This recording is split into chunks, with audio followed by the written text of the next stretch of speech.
Latest on transfer news. Amathema amaningi athenga yabe yakhe team iyathenga na. So namhlanje ngizoqala nje ngeindaba ngomdlali wala eSouth Africa bafethu unyamazi ke the former Mamelodi Sundowns winger, the former Sekhukhune United winger okuKeletso Maghalwa. Remember ke bafethu uKeletso Maghalwa umjida ubedlalela iSekhukhune. iSekhukhune ke sesimdayisile umjida samdayisela yona iSimba ibibanga lo mdlali le with uYoung Africans. iYoung Africans le team le ecoachwa ubaba uManqoba Mnqithi njengamanje. uManqoba Mnqithi ubemfuna ngempela lo mdlali lo, kodwa ke i-team kaSteve Barker yakhipha imali yangempela yamthenga lo mjida lo. Currently umjida ule Tanzania namhlanje ade bem-announcer as their new player. Kuyindaba ezimnandi kakhulu ke, kodwa ke abagcinanga ngoku-announcer yena uKeletso Maghalwa. Ukhona omunye umdlalo obedlala khona la kwi-Brazil Premiership abamlandile lapha kwiSimba. Ba-announce bani na? Ba-announce the former Steelers midfielder Ibrahim Jabba. Umjida ke he was recently released by Steelers.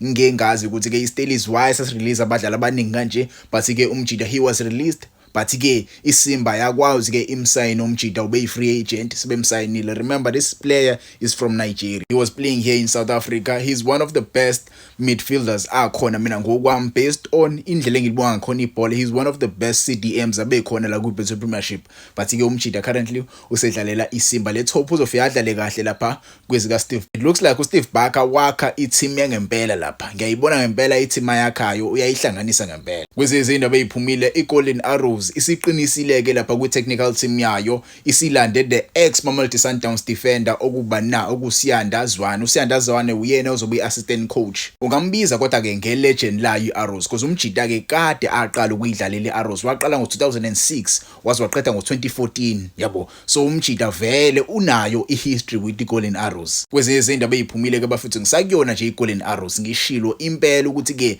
iGolden Arrows iyamfuna ngempela lo mdlali lo. Kuthiwa ke isengam-announcer nanoma inini iGolden Arrows yabo. Lo mdlali lo ufike la eSouth Africa free agent, ekhona ama-team amfunayo la kwi-Brazil Premiership. Ama-team anjengo-Kaizer Chiefs, ama-team anjengo-Marumo Gallants. But ke iGolden Arrows ifuna nje ukumsayina lo mjida lo uYona Fabish as i-replacement yakhe uSise lo bedlalela iGolden Arrows. uSise ke njengamanje usele Belgium, udlala enye team yaseBelgium, uhambe kanye noMfukeng yabo. Sebeyotholana khona le ko-Belgium benomfukeng.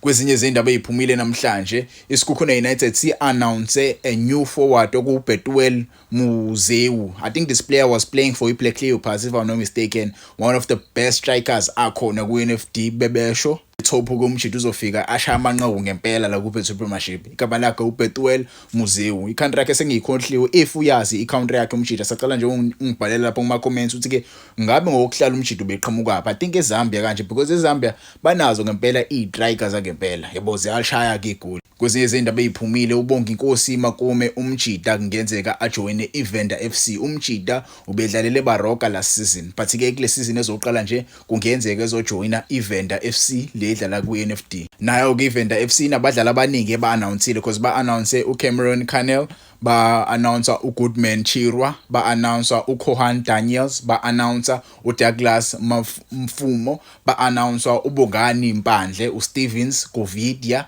uDonald Maghetshwa yabo. Angikwazi ukuwa-pronounce amanye amagama, ningixolele kakhulu, but ke iwona ama-signings abasawa-announcile lawa so far. Kwezinye izindaba eziphumile ke bafethu, uWillard Katsande useyishiyile iclub le yade icoacha. Umjida ke ubekade ecoacha iclub ebizwa ngeGrand Legacy FC. Umjida ngenzeka ayocoacha iclub ebizwa ngeGreen Fuel FC. Kwezinye izindaba eziphumile ke bafethu, uSuthu livele ladinwa ngempela lakhipha ke amajezi amasha yabo. So lana ke ngizobe ngilista amajezi asephumile kule season so far. So uSuthu ke ilona, it is the latest team esikhiphele ijezi njalo nilibona bafethu. Ngangitshela ama-comments, how do you feel regarding lona leli jezi? But ke ngokwami leli ngizolithenga nje. I will buy this kit, trust me, I will buy this kit. Ngizobe nginalo kuleli season. Lihle kakhulu, liyangichaza. I like the innovative approach from ama-team amaningi akhona la ku-Brazil Premiership. Sebeyaqala manje bayastyle amajezi yabo. The more you style these jerseys, the more uzothola khona i-revenue. Ungavele nje ukhiphe ijezi nje eli-plain, ijezi yabo elingaqhokeki yabo. Mina ngahamba ngayolithenga leli jezi le-Durban City la last season, because it was an innovative jersey, it was an innovative kit, same as the kit yale team le TS Galaxy. One of the best kits kule season esiphuma kuyona just let's year's Galaxy yabo. Ayine away kit yabo nje aniyibona nje bafethu, niyayibona i-white, niyabona no color la. Ningangitshela ama comments, how do you feel regarding le kit le? Abagcinanga ke nge-away kit, bakhiphe ne-dead kit nje aniyibona nje bafethu. I-dead kit iyona le azoyisebenzisa amaZulu. You can tell me in the comments, how do you feel regarding wona lama kits akhishwe iyona amaZulu FC. Kwenye ama-kits esiyibonile kule season so far sisadlala nje i-pre-season, but ke siyibonile i-kit esetshenziswa iyona i-Richards Bay nje aniyibona nje bafethu. Abakayi-announce so far, but ke you can tell me, how do you feel regarding le kit le bafethu. It's a different approach asijwayele ukuyibona iBay yabo iqhamuka kanje, but it's a nice thing because they are still keeping their colors yabo. They are still keeping their colors. They are dark navy blue yabo. So it's a great way to change izinto. Awushintshe kakhulu, ushintsha nje la kwisleeve kuphela yabo. I really like it. You can tell me in the comments. Up close uyayibona indlela eyenziwe ngakhona. Yeah, it's a nice kit for me. It's a nice kit. I can give it a 7 out of 10 yabo. It's a nice kit. Kwenye ama-kit esayibonile so far eSikhukhune United, this is the away kit eSikhukhune United nje aniyibona nje, nayo ayikaka-announce their new kit, but ke ilona jersey bebedlala ngalo leli. Likhona futhi neli home nje anilibona nje, ilona jersey le home leli bafike nalo ngosikhathi beyo-announce ima-Fori Cup bebeliphethe leli jersey. So ilona jersey elisha abazodlala ngalo leli yabo. You can tell me, how do you feel regarding lona leli jersey? It's a nice kit yabo. iSikhukhune United is one of those teams nayo futhi ke ekwazi ukuthi ke istyle kahle amajezi wayo yabo. So I really like it. Nela season ngalithanda kakhulu with the porcupine things. Zibizwa ngani lesa zinto ezicijile zama porcupines lese ezicijile? Zibizwa ngani? Angizazi phela ngesiZulu mina. Nje nilibona nje ile Polokwane City. Polokwane City yafana nje ngeSundowns. Polokwane City, they don't do much kumajezi abo. They just, I don't know, they don't do much. They just, I don't know.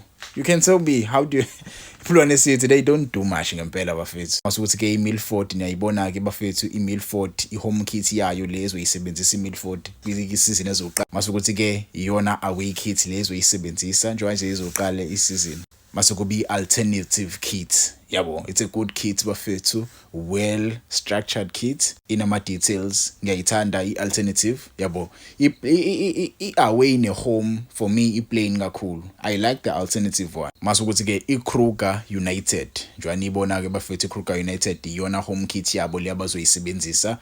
Ngingengazi, you can tell me in the comments, but this is the home kit abazoyisebenzisa. Remember, they are going to play against the Kaizer Chiefs. Nje bezodlala against the Kaizer Chiefs kwigame yabo yokuqala. Amathikiti asephumile. Uma udinga ithikithi, hamba ulithenga ithikithi, bayodlala le Mbombela Stadium. Masukuthi ke kube i-away kit le. I think i-alternative or i-away kit. You can tell me in the comments. Or na i-alternative. Yeah, this is the alternative kit